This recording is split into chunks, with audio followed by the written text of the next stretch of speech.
Yang awal dari meluas terus mengerucut, terus di bagian nomor 4 itu apa yang Bapak Ibu lakukan dicantumkan, terakhir dari mengerucut terus meluas lagi gitu. Jadi kerangka paper kurang lebih seperti itu. Jadi pastikan Bapak Ibu turuti atau mungkin buat kerangka paper seperti ini. Memang tidak semua jurnal membuat kerangka paper seperti ini, tapi saran saya kalau bisa seperti ini karena ini paper-paper kebanyakan itu menggunakan kerangka paper seperti ini gitu. Jadi kerangka paper Dermoscopus itu bukan asal-asal membuat dari kami, itu pengalaman dari kami gitu, pengalaman dari apa yang kami buat. Pas kami buat paper ternyata dapat balasan, dapat masukan dari jurnal kira-kira seperti ini. Jadi terkadang ada yang ditanyakan, what is nonnya apa, what is unknown-nya apa, ONW-nya apa, metodenya apa, gitu kira-kira. Jadi silakan Bapak Ibu pastikan kerangka paper dibuat seperti ini. Dari what is unknown, what is known, what is unknown, ONW, sampai kesimpulan. Gitu. Nomor 1, 2, 3, 4, 5, 6, 7. Gitu. Nah, saran saya kalau membuat kerangka paper silakan dikerjakan yang paling mudah dulu. Gitu. Kalau kita bicara yang paling mudah, otomatis adalah nomor 4-nya dulu. Itu. Seperti saya bilang tadi, nomor 4, metode penelitian nggak akan pernah berubah karena kan sudah selesai risetnya. Itu nggak mungkin Bapak Ibu menulis ulang atau mungkin riset ulang. Gitu. Jadi silakan dikerjakan yang mudah dulu. Nomor 4-nya silakan kerjakan dulu. 4-nya apa? Seperti tadi, ada 4 pembuatan seperti ini. Tuh, yang terakhir, yang kedua, sini 5, 6, 7 baru introduction-nya. Gitu. Saran saya memang introduction itu dikerjakan terakhir.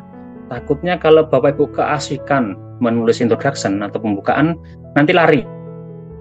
Gitu. Pembahasan lari ke topik utama kita, gitu. Jadi silakan dikerjakan yang paling mudah dulu. Ini saran saya, kalau Bapak Ibu bisa melokalisir pikiran biar tidak lari, itu silahkan dibuat dulu dari introduction, silahkan. Tapi kalau saran saya ini dikerjakan terakhir saja. Gitu. Karena ini biasanya agak bahasanya apa ya? Jadi memang ini agak takutnya melenceng gitu aja. Takutnya melenceng dari tujuan riset kita. Gitu. Nah, saya sedikit praktekkan bagaimana cara menulis introduction. Di sini. Kita sudah ambil contoh. Judulnya adalah ini, Digital Marketing to Improve UMKM dalam sales performance gitu. Nah, di sini bawahnya. Saya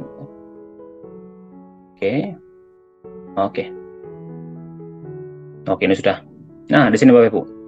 Saya sedikit membuat tadi untuk masalah kerangka paper, saya besarkan sedikit. Nah, di sini.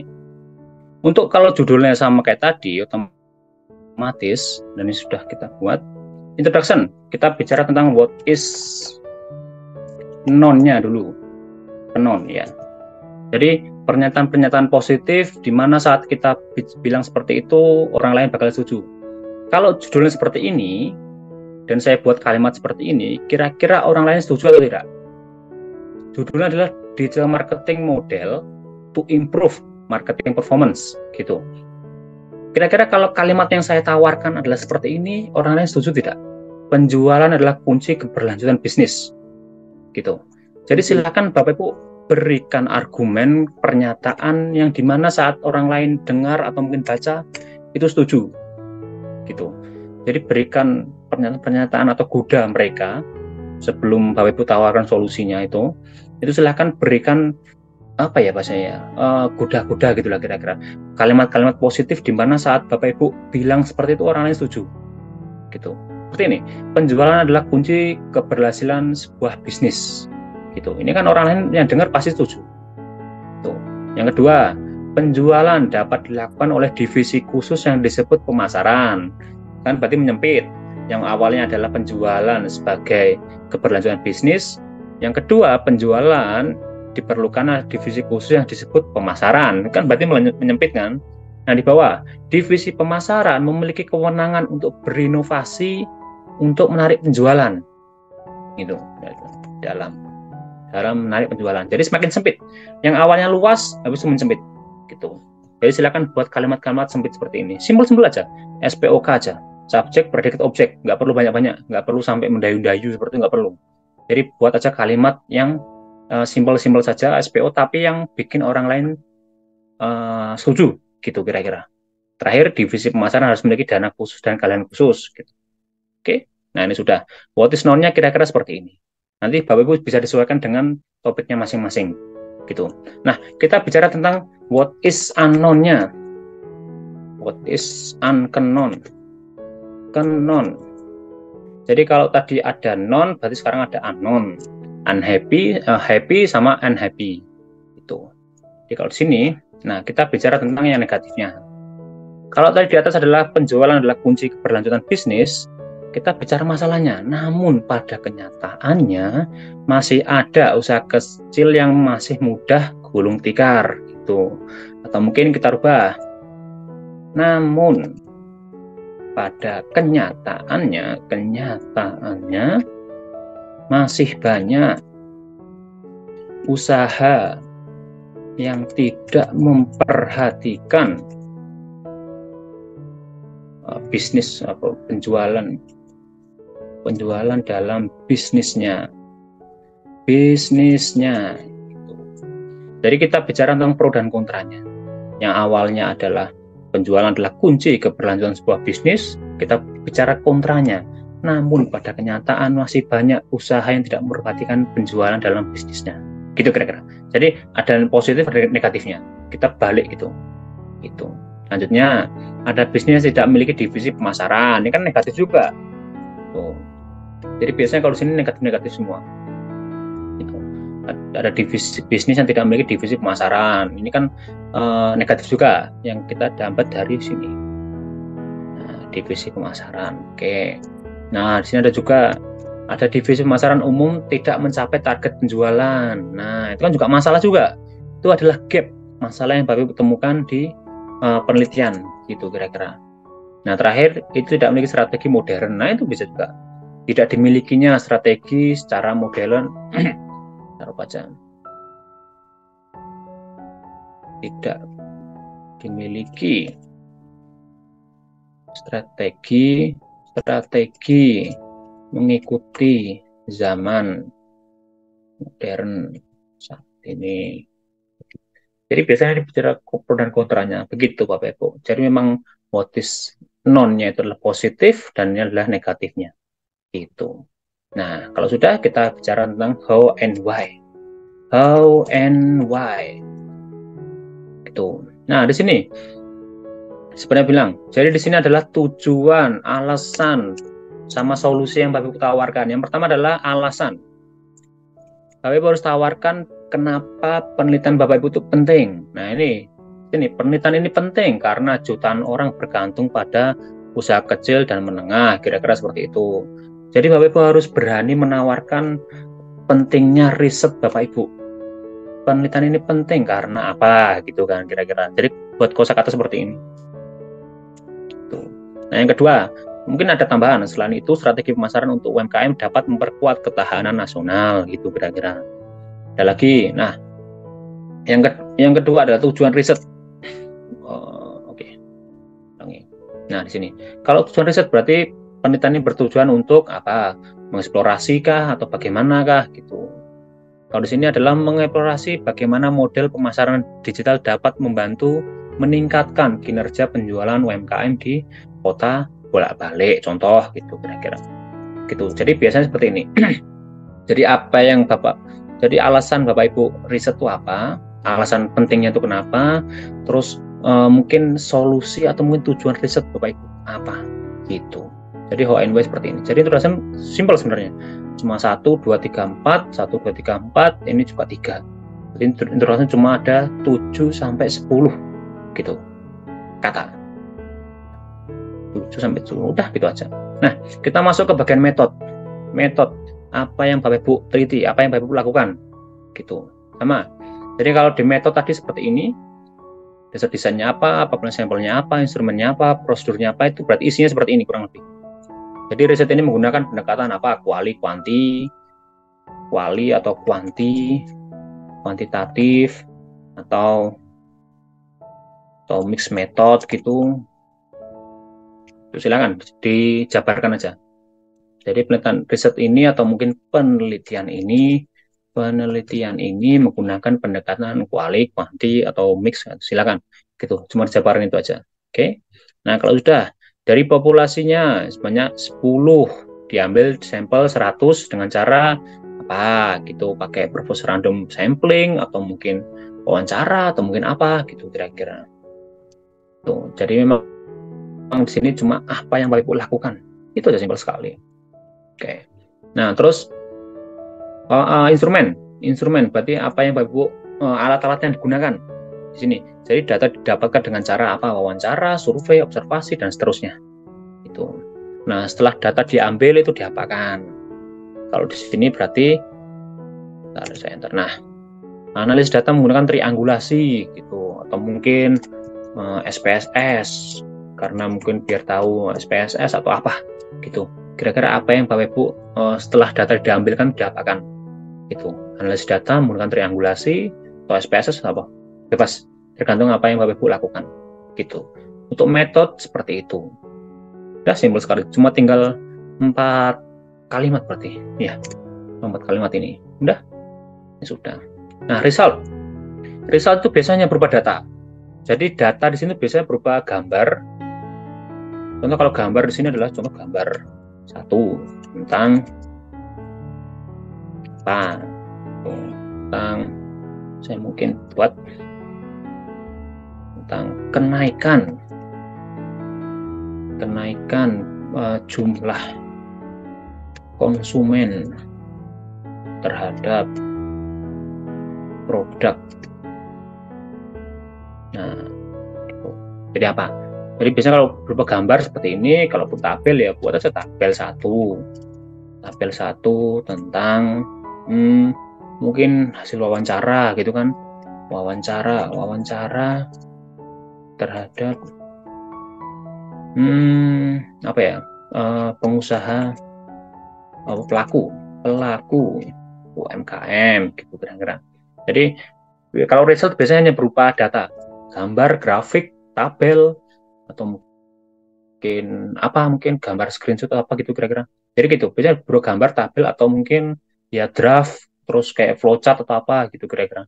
Jadi itu result itu hanya gambar sama data-datanya aja. Nah di sini discussion. Kalau discussion seperti tadi, bagaimana nomor 5, bagaimana result itu menjawab nomor 2 gitu. Jadi bagaimana data-data di nomor 5 itu menjawab gap atau masalah-masalahnya gitu.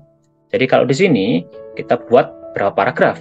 Kalau di sini ada 4 masalah, otomatis kita harus memberikan 4 solusi. Itu. Biasanya kalau di sini saya buat aja biar enak. Ini saya buatkan 42 kolom. Nah, saya ke layout, saya rubah ke 2 kolom saja. Nah, di sini. Oh, ini biar ke atas. Nah, ini. Jadi kalau ini ada 4 masalah, 1.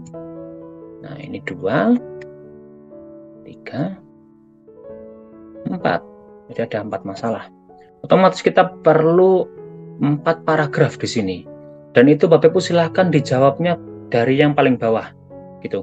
Kalau di sini nomor 4 berarti ini nomor 4. Itu paragraf nomor 4, jawaban nomor 4, 3, terus 2, terus ini 1. Itu. Saya hapus saja. Nah, gitu. Jadi silahkan dijawab, tapi jangan yang awalnya. Kembali ke gambar tadi, kita dari mengerucut terus meluas, gitu. Jadi dijawab silahkan, tapi dari yang nomor terakhir dulu. Kalau di masalah nomor 4, berarti kita jabarkan nomor 4 dulu, gitu. Buat 2 kalimat, 2 atau mungkin 3 kalimat, bahasan tentang topik di nomor 4, yang ini. Masalah, ini masalah nomor 4. Tuh, ini juga masalah nomor 3. Terus ini juga masalah nomor 2. Yang topik masalah nomor 1 gitu. Enter aja, ini enter gitu. Dan nanti akan muncul 4 paragraf gitu. Jadi kalau ada 4 masalah ya sini ada 4 paragraf gitu. Jadi kita bisa buat pembahasan kayak mungkin yang tidak memiliki strategi mengikuti zaman modern saat ini, kita bisa buat aja. Mungkin metode X gitu. mendapatkan respon yang positif, respon positif dari pasar gitu. Nah, yang kedua, berarti kalau seperti itu, apa nih, divisi masalah tidak mencapai target gitu. Berarti buat aja solusinya. Apa? Mungkin dengan strategi Z, kemudian strategi Z dapat meningkatkan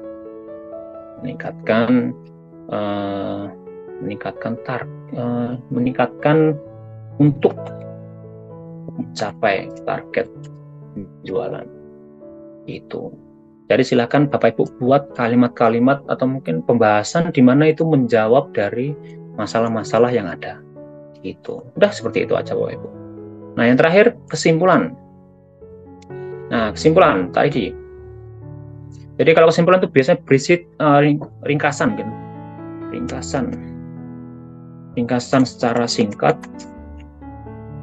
tentang jawaban judul tujuan riset. Jadi kalau di kesimpulan itu, Bapak Ibu pastikan harus ada benang merah antara judul, tujuan riset, sama kesimpulan, gitu. Kalau di sini, berarti silahkan pastikan ada benang merah antara judul,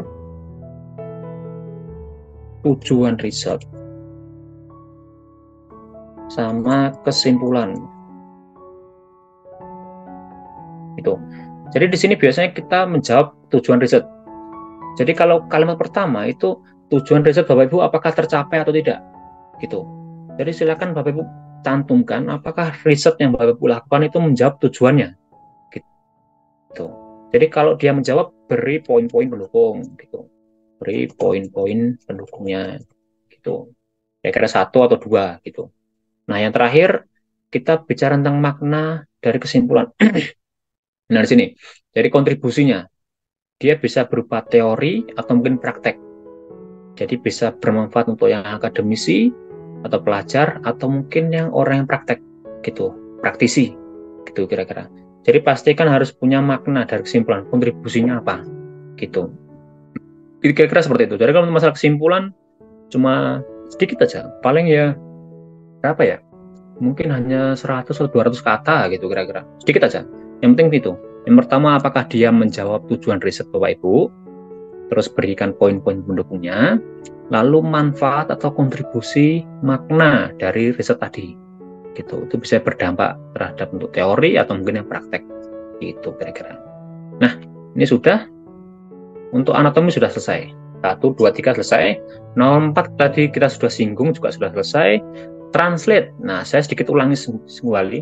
Jadi untuk masalah translate itu tinggal Bapak Ibu pakai aja di MS Word-nya di sini. Saya ambil aja di bawah materi. Nah, di sini. Contoh, saya ingin merubah kalimat ini. Kita blok aja. Kita blok, lalu kita klik kanan, translate di sini. Kalau sudah, tinggal kita rubah ke bahasa Inggris. Sesuaikan aja Bapak Ibu ingin ke bahasa mana. Ini sudah selesai. Sudah bahasa Inggris, sudah, terus ya. Ini juga, atau mungkin semuanya saja, biar lebih enak. Nah, di sini kita translate, lalu kita rubah ke bahasa Inggris. Nah, kalau sudah, belum. Nah, sudah, kita rubah ke bahasa Inggris, insert. Nah, simpel sekali. Jadi tinggal dirubah-rubah ke bahasa Inggris. Tuh. Nah, udah translate, citasi sama, oke. Jadi kita masuk ke stupid job atau mungkin pekerjaan yang bisa kita serahkan ke engine di poin nomor 6 gitu, atau mungkin yang di nomor 3 di sini tuh. Nah, di sini Bapak Ibu silahkan Bapak Ibu buat kalimat-kalimat tadi yang kerangka paper itu. Nah, satu kalimat Bapak Ibu ini itu dijadikan satu paragraf. Otomatis kita perlu kalimat-kalimat pendukung yang dimana itu menguatkan argumen kita tadi gitu. Jadi tadi kita sudah praktek gimana caranya mencari referensi. Otomatis nanti kalimat-kalimat Bapak Ibu ini akan berisi tentang referensi Q1. Tuh. Ini juga referensi Q1 gitu kira-kira. Jadi silahkan Bapak Ibu tambahkan satu kalimat Bapak Ibu ini akan menjadi satu paragraf. Otomatis perlu adanya referensi-referensi yang mendukung gitu kira-kira. Jadi ini 1, 2, 3, 4, 6 itu. Ini juga 1 juga yang sama, atau copy lagi. Jadi satu kalimat Bapak Ibu ini akan menjadi sebuah paragraf nantinya. Gitu. yang awalnya mungkin satu kerangka paper ini cuma hanya 1-2 halaman, itu akan menjadi 10 halaman berkat referensi-referensi yang ini. Gitu. Nah, sekarang saya sedikit mempraktekkan bagaimana caranya memberikan atau bagaimana ya untuk menambahkan referensi. Gitu. Nah, di sini kita ambil kalimat pertama. Yang pertama adalah sales are the key to business sustainability. Ini ada banyak, ada beberapa kata kunci atau kalimat yang kita bisa bahas. Yang pertama adalah masalah penjualan sendiri. Yang kedua adalah bisnisnya sendiri, atau mungkin di sini adalah masalah sustainability-nya, gitu. Di sini kalau sudah seperti ini, silahkan kita copy saja. Kita bicara salesnya, kita copy. Tuh. Lalu kita cari di Mendeley. Oke. Tadi Bapak Ibu kalau sudah mencari referensi-referensi terkait di sini, yang atas ini silahkan dipindahkan ke Mendeley. Di sini Bapak Ibu harus pakai punya Mendeley gitu. Walaupun punya Zotero atau EndNote itu silahkan, tapi kalau saran kami itu Bapak Ibu menggunakan Mendeley gitu, Mendeley desktop kalau bisa. Nah itu silahkan nanti di-add-kan saja, add file, lalu kita tambahkan referensi-referensi tadi. Nah ini dia, enter aja. Nah sudah masuk. Oke, nah ini ada 4 referensi terbaru. Nah, kalau sudah masuk ke Mendeley, silahkan kita ambil gitu. Kalau Bapak Ibu tadi mencari sampai 50, otomatis akan muncul 50. Itu kira-kira. Nah, di sini saya ingin mempraktekkan bagaimana cara mengkutip. Tadi yang pertama, kita ambil satu kata kunci dulu, sales seperti ini. Kita ingin bahas tentang sales, silahkan di copy. Lalu kita ke Mendeley desktop di sini. Kita klik di bagian search-nya di atas, sales. Nah, saya yakin kalau Bapak Ibu referensinya terkait, akan muncul referensi-referensi yang berhubungan dengan sales tadi. Gitu. Ini banyak sekali, ada kuning-kuningnya. Ini yang menguning-uningkan adalah engine-nya. Gitu. Kita ambil aja salah satu. Yang mana ya? Oke, nah ini dia. Gitu, kita ambil salah satu aja. Di sini. Jadi, Bapak Ibu silahkan ambil referensi kalimat dari paper ini, itu yang mendukung kalimat Bapak Ibu. Gitu. Ini bebas, Bapak Ibu bisa baca-baca sekilas saja. Oke, loss penalty, recurring linear function, inventory, loss penalty. Oke, lanjut aja. Sistem itu, oke, replace penalty, oke. Carrying lowest cost, ini lebih ke komponen, bukan. Oke, unresponsible system waiting times. Oke, ini kayak nggak masuk, kita cari yang lain. Yang ini dulu. Oke, nah. Between information pada order racing. Oke, sales and innovation. Nah, ini dia. Jadi kita contoh ambil kalimat ini. Nah, ini sales sampai sales. Nah, kita copy, kita pindahkan ke paper kita, pastekan di sini. Nah, di sini. Nah, saat Bapak Ibu mengambil kalimat orang, berarti harus mencantumkan sumbernya, kan seperti itu. Berarti silahkan Bapak Ibu tambahkan di akhir kalimat sebelum titik, kita kasih spasi, kita klik yang namanya references, insert station, go to Mendeley. Nah, kalau sudah benar seperti ini warna biru, kita set saja. Nah, ini akan muncul citasinya secara cepat dan tepat. Gitu, tidak perlu langsung mengetikkan Avenue et al. Dan itu nggak perlu, langsung muncul. Nah, selanjutnya, karena kita mungkin berhadapan dengan mesin, Bapak Ibu. Jadi, kalau dulu kita ada namanya citasi secara langsung sama nggak langsung. Kalau langsung mungkin kita hanya mencantumkan kutipannya sudah cukup. Tapi karena kita akan berhadapan dengan Turnitin atau mungkin mesin, jadi silakan kalimatnya ini kita parafrase dulu. Gitu. Jadi kita pakai kutipan tidak langsung. Nah, di sini cara parafrase juga simpel, tinggal buka lagi translatornya. Di sini tinggal kita rubah saja ke bahasa Indonesia senyaman Bapak Ibu. Kalau tadi bicara tentang penjualan adalah kunci keberlanjutan sebuah bisnis, kita bisa tambahkan sesuai dengan kalimat yang kita ambil tadi, gitu. Apa nih? Oke, gitu. Oke, kita buat aja, ya, penjualan yang baik dapat, didapatkan dari inovasi yang struktur. Hilangkan aja. Penjualan yang baik didapatkan dari inovasi yang terstruktur, kira-kira seperti itu. Kalau sudah kita insert aja, kalau nggak berhasil kita copy, kalau kita pastekan ke sini, nah kita pastekan aja, sudah. Kita pilih yang online tadi. Jadi satu kalimat sudah selesai. Nah selanjutnya kita bicara tentang mungkin good sales sama structure information-nya. Sales saja, terus innovation-nya kita copy, kita cari lagi di Mendeley sama kayak tadi, ambil kalimat-kalimat yang mendukung. Ini sudah tadi, berarti kita lanjut ke mungkin ke inovasinya mungkin. Inovasi banyak. Inovasinya bicara tentang prosesnya, bicara tentang entrepreneurship-nya, bisa juga efek entrepreneurship gitu. Nah ini juga kita ambil aja kalimatnya, terus kita pindahkan ke artikel kita, tekan di sini.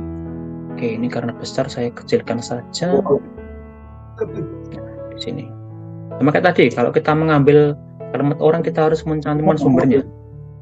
Sebelum titik kita kasih spasi, references, insert station, go to Mendeley, terus kita kutip, lalu kita set. Nah, itu sudah, tinggal kita parafrase kembali. Tuh, sudah, ini tinggal tambahkan saja sampai. Nah, ini dia.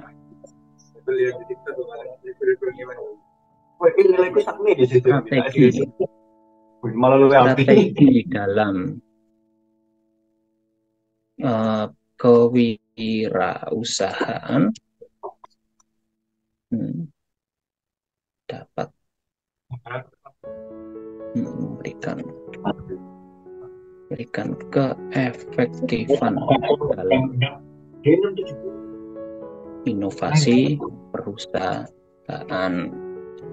Ya, kita hapus atasnya, kita copy kalimatnya, di sini kita copy, kita pastikan saja. Itu sudah, ini selesai. Seperti itu. Jadi silakan Bapak Ibu ambil referensi-referensi yang sudah di-download tadi.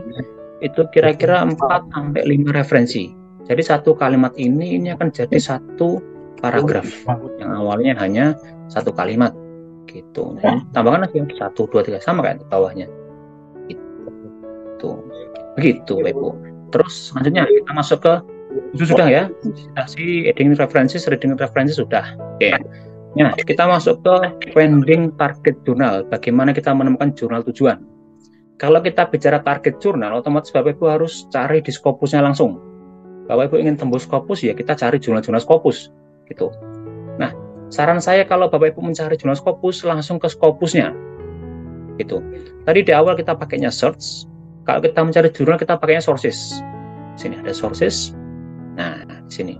Di sini ada banyak cara bagaimana Bapak Ibu mencari jurnal. Gitu. Contoh, kalau Bapak Ibu ingin mencari berdasarkan subjek area, ruang lingkupnya tinggal diketikkan aja di sini. Contoh kalau tadi bagian digital marketing, berarti kita bicara tentang bisnisnya mungkin. Tuh. Jadi ruang lingkup, nah ini bisa. Mungkin oke, ini aja. Jurnal bisnis, manajemen sama accounting. Oke, kita apply saja. Oke. Kalau sudah ketemu, oke. Jadi kalau sudah ketemu banyaknya jurnal yang sesuai dengan topik Bapak Ibu, tinggal Bapak Ibu ingin mencari Q berapa. Gitu. Jadi kalau Bapak Ibu ingin tembus Q1 atau Q2, tinggal pilih aja sebelah sini. Tinggal pilih Q1 sama Q2, contoh seperti itu. Nanti source type-nya kita pilih jurnalnya. Itu sudah. Yang kita apply saja. Larakan. Ini betul 130. Nah, di sini. Di sini kalau Bapak Ibu ingin meningkatkan peluang dalam diterimanya Scopus, otomatis kita bicara tentang jumlahnya atau besarannya dokumen yang ada di jurnal tersebut. Kita klik aja. Jadi kita bicara tentang teori probabilitas. Semakin banyak jurnal, semakin banyak paper atau mungkin tulisan manuskrip di jurnal tersebut dalam per tahunnya, itu peluang kita untuk masuk juga tinggi. Gitu. Di sini ada tulisannya. Jadi kalau di pojok kanan itu ada namanya dokumen dari 2020 sampai 2023. Di sini sebelah kanan, lihat nggak ya? Jadi ada 2020 sampai 2023, 4 tahun. 4 tahun terakhir dia terbit sejumlah 1.400. otomatis per tahunnya itu bisa jadi 400 sampai 500 paper yang masuk di jurnal tersebut. Jadi kalau peluangnya seperti itu, kita bisa cek ke jurnalnya. Klik aja di sini. Contohnya ini, International Journal of Production Economics. Nah, di sini kita cek apakah dia benar-benar Scopus atau enggak, gitu. Di sini Bapak Ibu. Jadi kalau sudah ketemu jurnalnya, kita cek di source detailnya. Gitu. Yang pertama Bapak Ibu harus perhatikan adalah coverage di Scopusnya. Yang jelas Bapak Ibu harus pasti dia to-nya dari from berapa, to-nya ini pastikan di tahun sekarang 2024 atau mungkin to present sampai sekarang masih eksis, gitu kira-kira. Jadi pastikan coverage base Scopusnya ini to-nya di sini sampai, yang penting jurnal itu sampai eksis sampai sekarang, gitu. Publisher yang kita cek.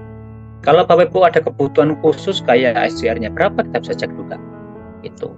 Nah, di sini. Yang terakhir kita bisa cek di Scopus content coverage-nya. Scopus content coverage sini kita bicara tentang historical jurnalnya. Kita harus pastikan bahwa terbitan di jurnal tersebut itu tidak tidak terlalu mencurigakan, gitu. Kalau yang rata-rata 200 ya besar 200, gitu. Jangan sampai ada 200 terus tiba-tiba 1000, 2000, itu jangan, gitu. Tolong hindari jurnal-jurnal seperti itu. Tapi kalau seperti ini dirasa aman, kita bisa cek langsung ke jurnalnya. Cara mengeceknya adalah silahkan di copy ke ISSN-nya. Kita copy ISSN sini. Lalu kita tambahkan tab baru, kita ketikkan yang namanya Simago GR. Simago GR. Sini. Jadi silakan Bapak Ibu cross check kembali dari websitenya, kita masuk ke SJR atau Simago Journal Ranking. Kita pastikan ISSN tadi. Oke, kita tunggu. Nah, ini ada yang ini berarti atas. Oke. Di sini silakan cek yang namanya homepage. Di sini dia. Nah, homepage di sini ini adalah website atau rumah dari jurnal tersebut, gitu. Yang di awal adalah Bapak Ibu haram hukumnya dalam membaca referensi, tapi karena kita ingin tembus di jurnal ini, kita harus membaca benar-benar jurnal ini. Apa yang mereka mau, apa yang mereka butuhkan, apa yang mereka ingin gapai, gitu kira-kira. Jadi Bapak Ibu harus benar-benar membaca jurnal ini. Yang pertama harus diperhatikan adalah tujuan atau ruang lingkup dari jurnal ini. Kita bisa cek biasanya di aim dan scope-nya, gitu. Jadi di sini ada muncul aim dan scope-nya. Kalau di sini ada manufacturing, ada proses industri, ada production dan lain-lain. Jadi kalau dirasa aim dan scope-nya cocok, itu silahkan kita lanjut step berikutnya, gitu. Kita baca-baca sekilas, kalau cocok kita lanjut step berikutnya. Nah, selanjutnya mungkin Bapak Ibu ingin tahu apanya, bayarnya berapa mungkin. Nah, ini bisa langsung ketemu. Ada artikel publishing charge di sini. Jadi biasanya kalau jurnal itu mencantumkan namanya EPC, charge, atau fee. Itu tiga itu antara. Jadi EPC, artikel publishing charge, atau mungkin charge-nya saja, atau mungkin fee-nya saja. Itu kira-kira. Nah, ini kebetulan juga dari jurnal ini mencantumkan lamanya proses paper tersebut sampai publish, gitu. Review time-nya sampai 4 bulan, kira-kira 3 sampai 4 bulan di sini. Terus dari submission sampai diterima itu ada 233 hari, gitu. Tinggal dibagi 30 aja. Berarti ini kira-kira ya sama, tadi 4 sampai 5 bulan, gitu. Dari submit sampai diterimanya. Nah, proses dari submit ke publish itu 6 hari, itu seminggu, gitu. Nah, terakhir Bapak Ibu harus cek yang namanya get for author di sini. Get for author atau mungkin author guideline atau mungkin guideline saja, gitu. Silakan Bapak Ibu cek di bagian get for author di sini. Ini apa-apa yang mereka mau, apa-apa yang mereka perintahkan, itu kira-kira. Nah, mungkin contoh kayak nah di sini harus dideklarasikan of interest juga. Ada yang mana ya? Ke template mana ini? Oh, ini dah terlalu panjang. Oke. Promote night ya. Ada formatting requirement. Oke, nah di sini juga preview double. Latex. Nah, ini dia. Ada get for author, use the processing revision. Oke. Latex-nya introduction. Nah, di sini juga. Nah, di sini. Jadi untuk judul dia harus konsis sama informatif. Untuk nama penulis dan ditentukan afiliasinya juga. Gitu, nama depan, nama belakangnya, afiliasinya di mana, dan koresponden dia mencantumkan ada postal atau mungkin lebih ke emailnya gitu. Mungkin ada lagi alamat-alamatnya juga, highlightnya. Nah di sini kayak abstrak tidak boleh lebih dari 250 kata. Ya jangan sampai 251. Jadi kita harus tentukan kita buat abstrak tapi tidak boleh lebih dari 250 kata. Ada lagi keywordnya maksimum 6, jangan sampai 7 keywordnya. Gitu. Kalau tadi masih 4 atau 5 masih aman. Gitu. Jadi silakan kita baca-baca benar-benar dari jurnalnya ini. Gitu, maksimum 6. Oke. Terus selanjutnya ada mungkin announcement, ucapan terima kasih, formattingnya, stylenya di sini kita bicara tentang ini stylenya pakai apa ya? Formula, footnote. Oke. Oh ya, ini ada panduan-panduan juga. Kalau gambar seperti ini ada warnanya, modelnya seperti ini, referensi yang digunakan adalah ini. Gitu, dia pakai Fish and Versa. Oke, ada lagi ke bawah ada doi, pakai APA juga. Gitu kira-kira. Jadi kalau masalah style ini di sini. Oh ya, referensi formatting. Oke. Ini kebetulan dari jurnal tidak punya mungkin judul atau mungkin template-nya. Jadi dia membebaskan Bapak Ibu untuk masalah di nomor ini, nomor 9. Jadi dia sepertinya membebaskan Bapak Ibu dalam penulisan atau mungkin stylenya. Style dalam paper Bapak Ibu. Jadi penulisan pakai apa dan lain-lain.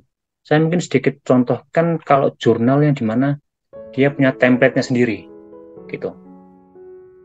Mana tadi? Publisher, saya coba ke Horizon. Nah, di sini.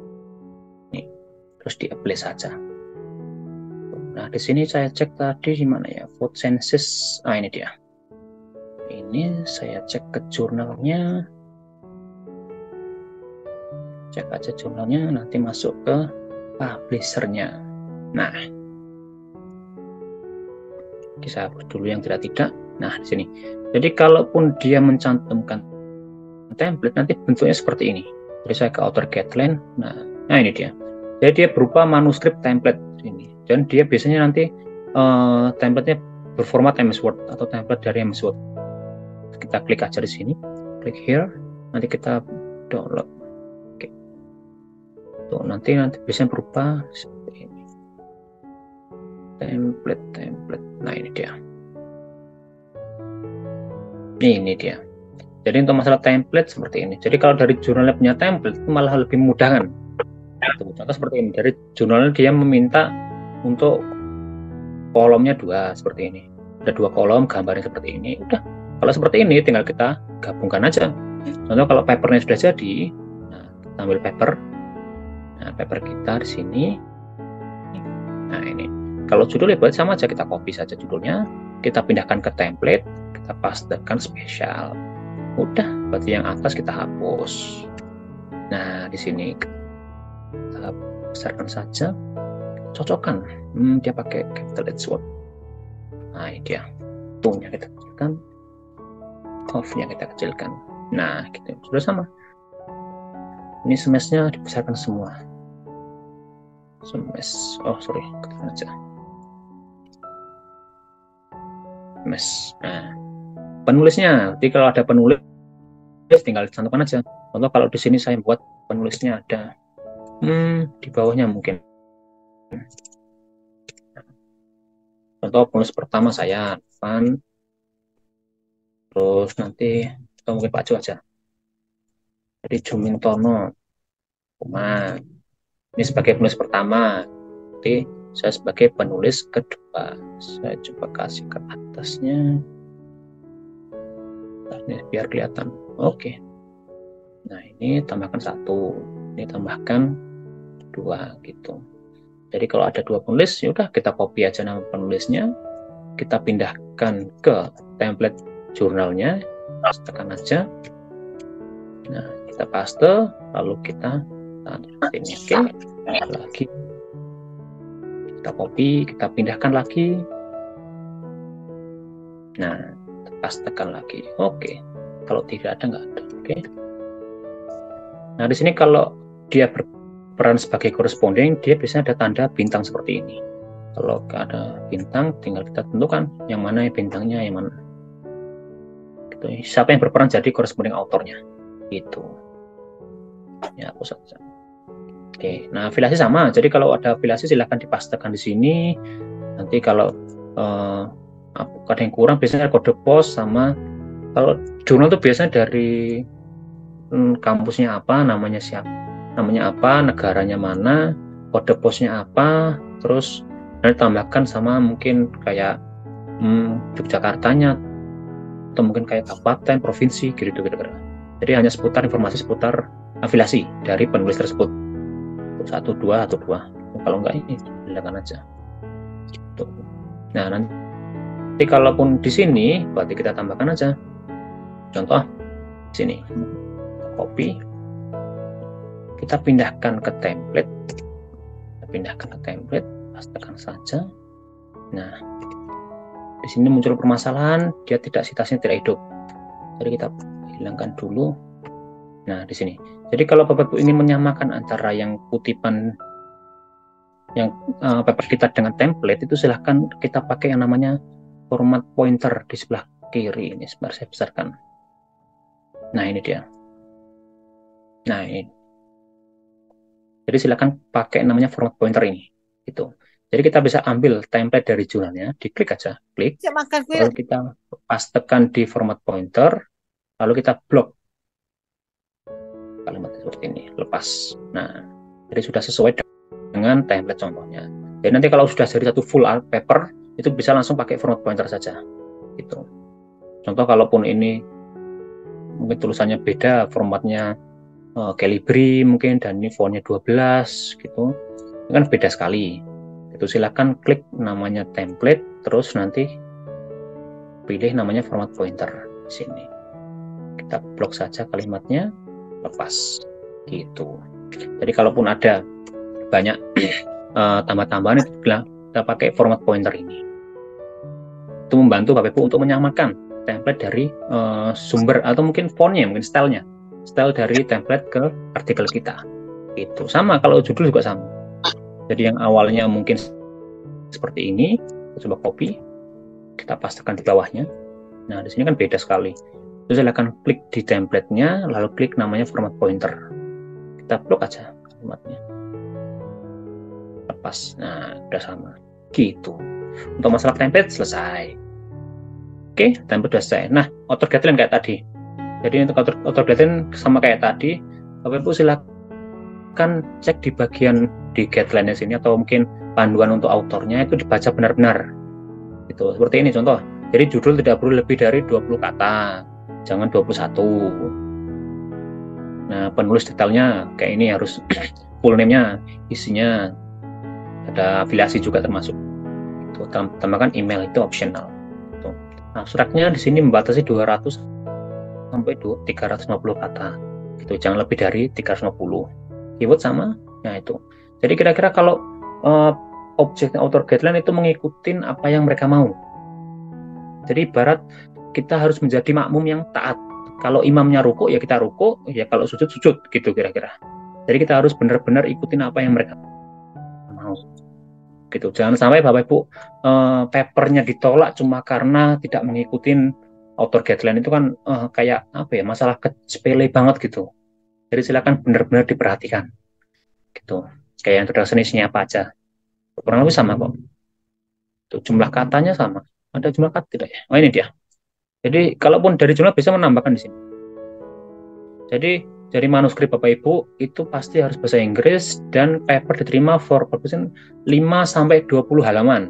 Itu in 2 kolom formatnya. At least 3.000 kata. Jadi minimal 3.000. Jangan sampai kurang. Itu. Ini ada minimal 3.000 but no more 10.000 kata.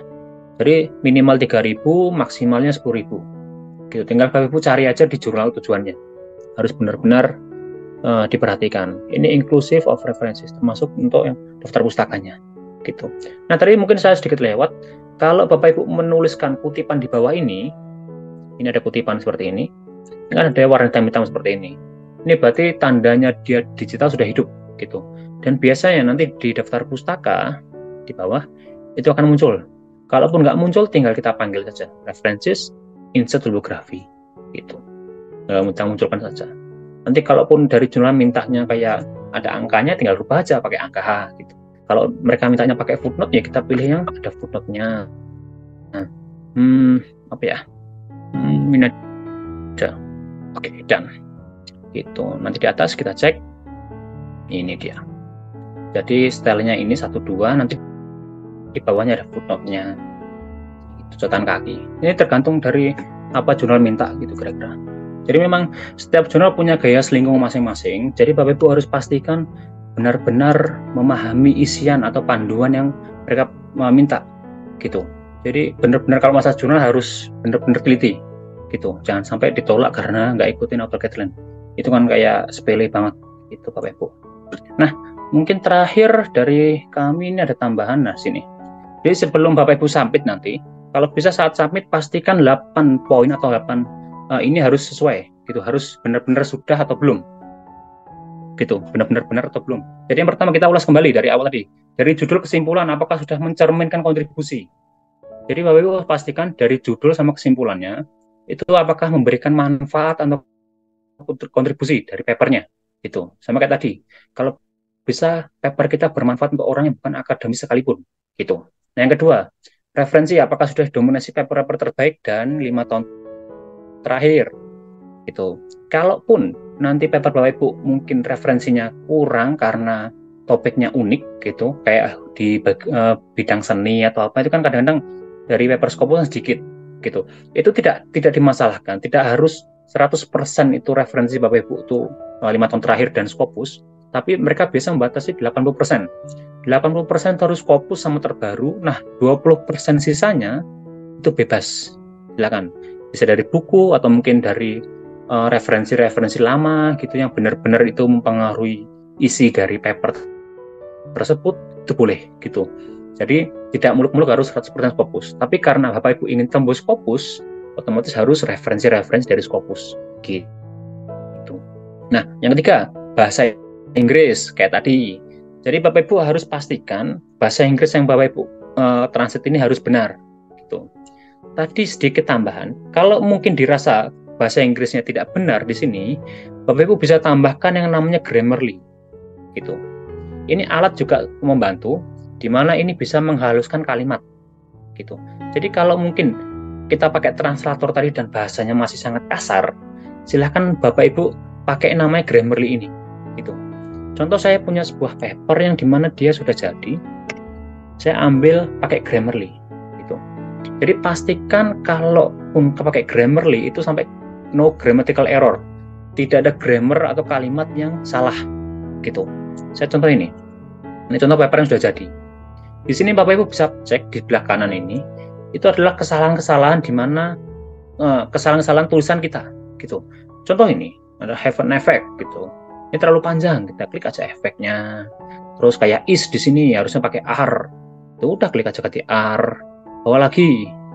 Ada mungkin it is ganti aja this is gitu. Bawa lagi. Apa? Kira-kira titik-titik. Nah, ini mungkin. Ini titik-titik involve. Ini klik aja involve. Udah gitu aja. Jadi yang jelas jangan sampai ada grammatical errornya. Set of art gitu harus tambahkan seperti ini juga tidak masalah. Tuh. Nah, ini Jember harusnya apa itu? Karena dia kan nama kan itu sebuah itu. Jadi kan untuk orang yang mungkin bahasa Inggrisnya kurang seperti saya, dia pakai the atau enggak itu kan kita nggak paham gitu. Saya nggak paham gitu. Jadi kalau pakai Grammarly kita bantu. Aman yang hitung itu juga tambah aman. Tambahkan aja the-nya. Klik aja the gitu. Nanti ada the-nya sendiri di Jember gitu.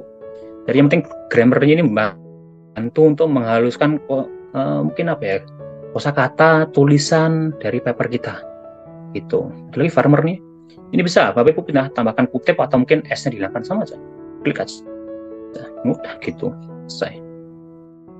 Lagi higher tambahkan jadi more, jadi kayak kosakata bahasa Inggris kita lebih banyak gitu kira-kira.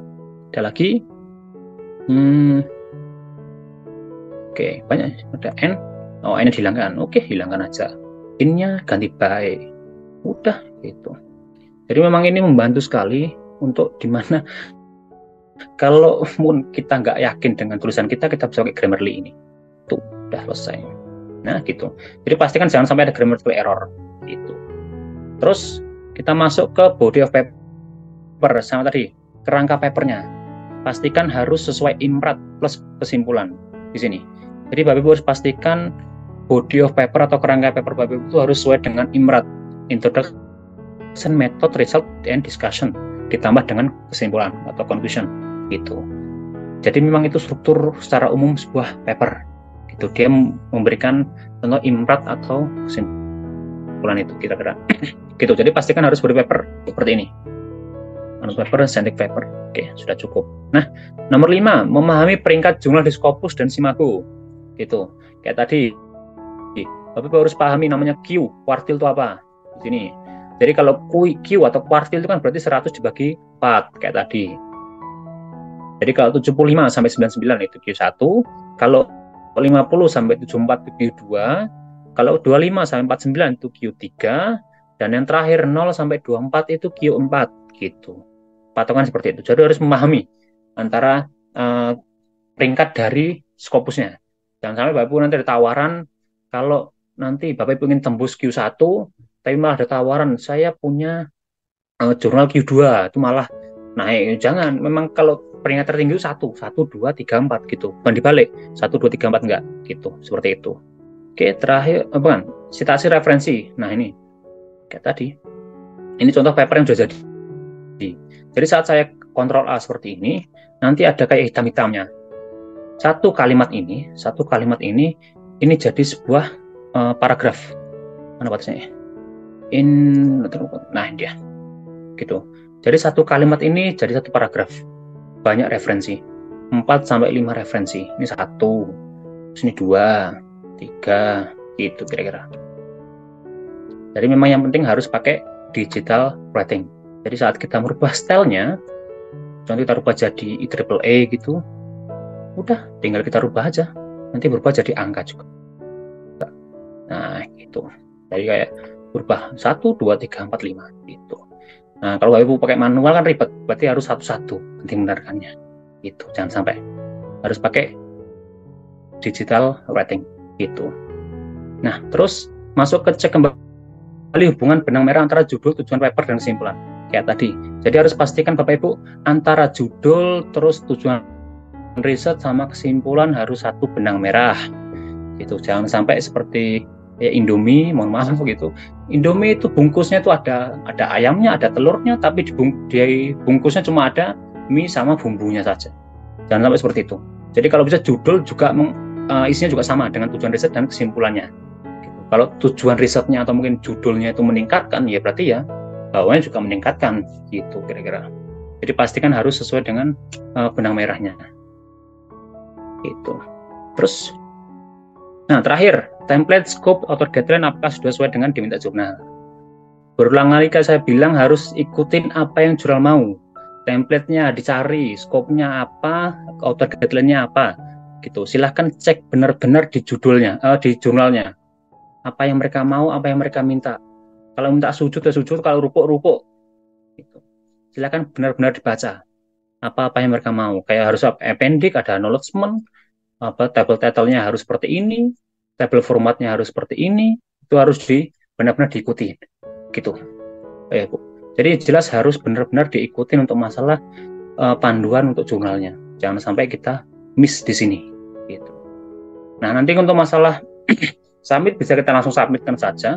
Apa yang Bapak Ibu ingin submitkan gitu kira-kira. Nah, yang jelas yang penting papernya jadi dulu. Jadi kalau kita ingin tembus Scopus, ya kita harus melalui yang namanya submit paper. Gimana kita mau tembus Scopus kalau papernya aja kita nggak submit gitu. Kalau pasti sering bilang tuh semua nggak ada paper yang bagus, nggak ada jurnal yang bagus, nggak ada tesis atau mungkin disertasi yang bagus. Yang bagus adalah paper yang disubmit atau mungkin paper yang sudah publish gitu. Tidak ada tesis yang bagus, nggak ada tesis yang bagus ya tesis yang udah ujian gitu. Skripsi yang bagus ya skripsi yang udah ujian gitu. Sebagus-bagusnya kita membuat skripsi tapi kalau nggak ujian ya buktinya apa kalau bagus gitu kira-kira. Sama kayak paper. Kalau paper sebagus-bagusnya paper kita buat paper tapi kalau nggak disubmit ya itu nggak bagus namanya. Gimana kita tahu itu bagus apa enggak? Gitu kira-kira. Jadi Bapak Ibu harus melewati pintu yang namanya submit tadi gitu. Nanti kayak tadi, kalaupun submit nanti ada panduan kayak ada berapa lama-lamanya itu. Di mana ya? Nah, ini. Memang rata-rata di jurnal Scopus itu 4 sampai 5 bulan untuk prosesnya. Karena yang datang ke jurnal itu bukan hanya paper kita, tapi paper-paper dari luar negeri juga, dari orang lain juga gitu. Memang rata-rata segitu, 4 sampai 5 bulan. Yang paling cepat 2 sampai 3 bulan paling cepat. Gitu. Yang paling lama setahun pun ada. Gitu. Karena ada jurnal yang terbit itu 1 tahun sekali ada. Setahun sekali terbit, sekali publish itu juga ada. Gitu. Tapi rata-rata seperti itu. Jadi dari submit sampai diterima itu kira-kira 200 sampai ya 4 sampai 5 bulan atau bahkan sampai 6 bulan gitu kira-kira. Jadi yang jelas kalau masalah ini yang jelas Bapak Ibu harus siapkan dulu papernya. Gimana kita mau masuk tembus Scopus kalau nggak punya paper gitu. Tapi selama Bapak Ibu mengikuti panduan-panduan di sini itu insya Allah papernya bisa diterima gitu Bapak Ibu. Mungkin dari penjelasan saya begitu untuk masalah pembuatan paper. Jadi dari awal sampai akhir itu begitu. Bagaimana kita menentukan judul dan kesimpulannya apa, referensi-referensinya dicari bagaimana, terus bahasa yang kita gunakan apa, sampai grammatical error, gitu, kerangka-kerangka papernya apa, gitu. Sampai masalah di tujuan jurnal kita. Gitu Bapak Ibu. Mungkin dari saya, ada yang mau tanyakan kira-kira? Saya terlalu nyaman menjelaskan gitu, sampai lupa tadi.